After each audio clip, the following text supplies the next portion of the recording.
In a small town, where everyone knew everyone's name, young Daniel grew up watching his father polish an old set of medals every Sunday morning. That was when he met Sarah. She ran her family's small bookstore. Quiet, steady, completely unshaken by the noise of the world. Something about her calmed the restlessness in him. It wasn't loud, it wasn't dramatic. It just felt right. Video calls with bad signal, voices cutting in and out, laughter that made the distance feel just a little smaller.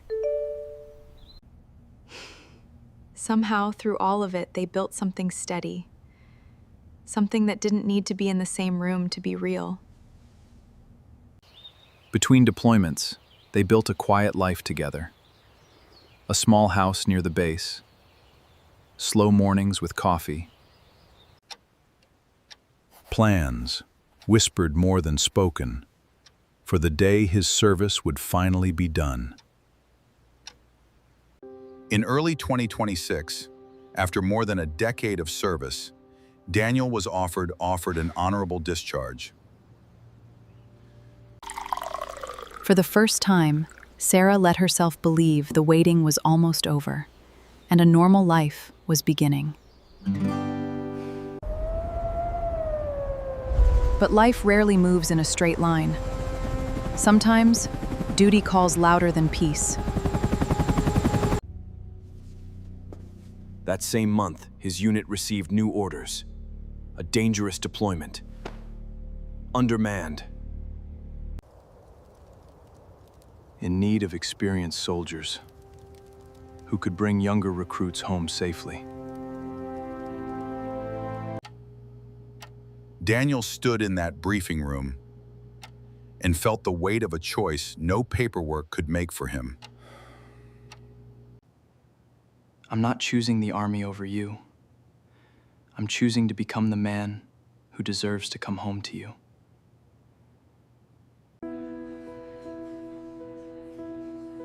I won't argue. I've loved a soldier long enough to understand.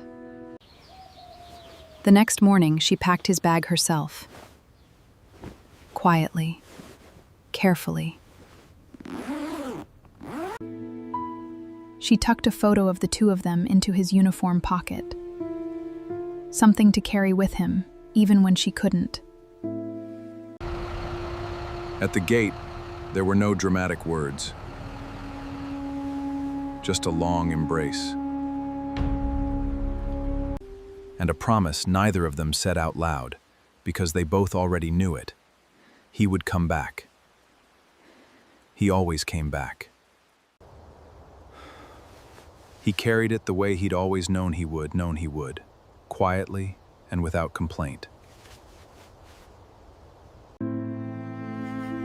Every letter she wrote was a bridge across the distance, carrying all the words he couldn't hear.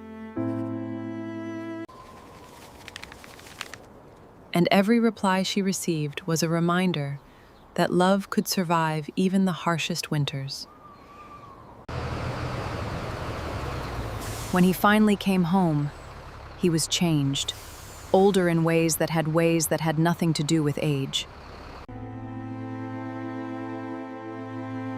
Sarah was still there. Not because it had been easy.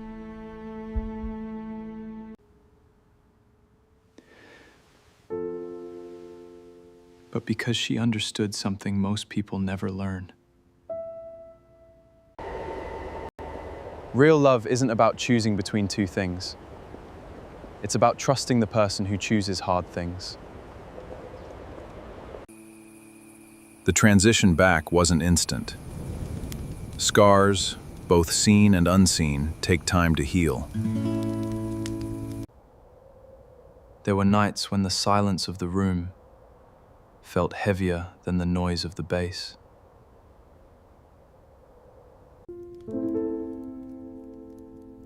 She gave him the safety he had spent years trying to give to everyone else. Slowly, day by day, color returned to their world. The house started to feel like a home again.